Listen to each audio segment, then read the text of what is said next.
Okay, get ready for this because what we're about to look at seems to defy logic. We're going to see how it's possible to pull almost 2 full liters of pure water out of what looks like a completely dry crystal. It all starts with something you might even have in your house right now.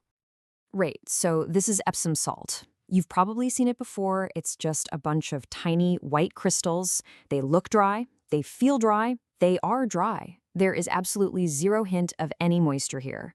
So, what's the big deal? Well, like I said, this ordinary-looking stuff is not what it appears to be. There is something locked away deep inside that solid crystal structure that you would just never, ever expect. 53%. No, that's not a typo. Over half the weight of these perfectly dry-looking crystals is actually water. And I don't mean it's just absorbed like a sponge. I mean it is chemically locked in. It's part of the solid crystal itself. How in the world is that even possible?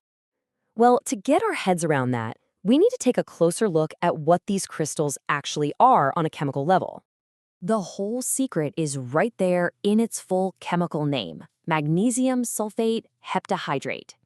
Hepta, that just means 7, and hydrate means water. So for every single molecule of magnesium sulfate, there are seven molecules of water chemically bonded to it, all working together to form the solid crystal. So it's not wet. In a way, it is water, just frozen in a solid state. Okay, so if the water's really locked inside, there has to be a way to get it out, right? And the plan to do that sounds, well, deceptively simple. The key is heat, and lots of it. You heat the crystals up, and that heat is enough to break the chemical bonds holding the water molecules in place. They escape as water vapor. Then you just cool that vapor down in a condenser, and pure liquid water drips out the other side. It's just classic distillation. And in theory, a 4-kilo container should give you over 2 liters of water. Simple, right? Yeah, well, as we're about to see, this simple plan was anything but. And this is the part of the story where our simple, straightforward plan just starts to completely fall apart. This experiment was not going to give up its secrets without a fight. So the first 5 hours actually went pretty well. Almost a liter of water came out. But then after 10 hours, things slowed way down. See, to get that last little bit of water out, the molecules that are bonded the tightest, the temperature had to be cranked all the way up to 350 degrees Celsius. After 12 long hours, with the process just crawling along, the tough call was made to shut everything down for the night and just hope for the best. And that hope was just completely shattered by that sound, the sound of catastrophic failure. What happened was, as the flask started to cool down, that massive, solid chunk of salt inside contracted at a different rate than the glass around it. And the result was a total disaster. The flask was completely ruined, but even worse, the magnesium sulfate left inside had solidified into a block that was rock hard. The experiment wasn't just on pause, it was now trapped inside something that felt like a brick of solid cement. So this meant the only way to move forward was through pure brute force. And getting that block of salt out of the broken flask and turning it back into a powder, well, it turned into an absolute nightmare. The attempts to break it up got almost comical. First up, a hammer, which barely even made a dent. It was like hitting a rock. Next, an electric food grinder. The salt was just way too hard. It dulled one blade and completely snapped another one. Okay, how about a powerful blender? Nope, it couldn't crack it either. It just bounced the chunks around uselessly.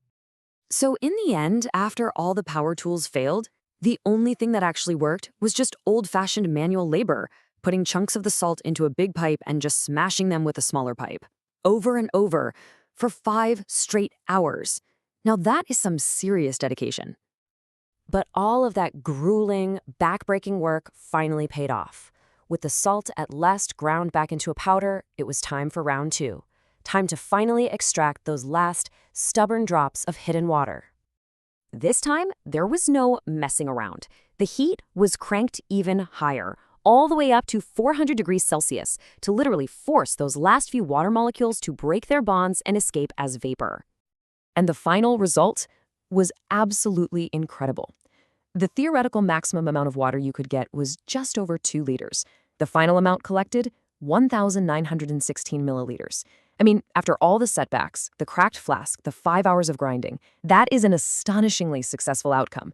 Nearly 2 full liters of water pulled right out of a dry crystal. But, numbers on a chart are one thing. To really truly appreciate just how much water this is, you have to see it. And the only way to do that was to pour it all back into the very container the crystals came from. And there it is, the proof. All of that liquid water you're seeing was pulled out of what looked like a container of dry salt. It's just an incredible visual that confirms something that seems impossible on the surface is actually 100% true. So this begs the question, why on earth would they sell it with all that extra water weight? Well, it turns out there's a really good reason. The hydrated form we buy at the store is safe and it dissolves easily in your bath. But that dry anhydrous form that was just created, it's a completely different beast. It forms those solid bricks and it reacts so violently with water that it can generate enough heat to give you a serious burn. So that hidden water is actually what makes the product safe and useful for us. And that brings us to one last kind of mind-blowing question. This water was part of a mineral, most likely mined from some natural deposit deep in the earth. That means this water was locked away at the exact moment that crystal formed, geologically speaking. So you really have to wonder, just how ancient is the water we just saw get released? Could it be thousands or even millions of years old? Kind of makes you think.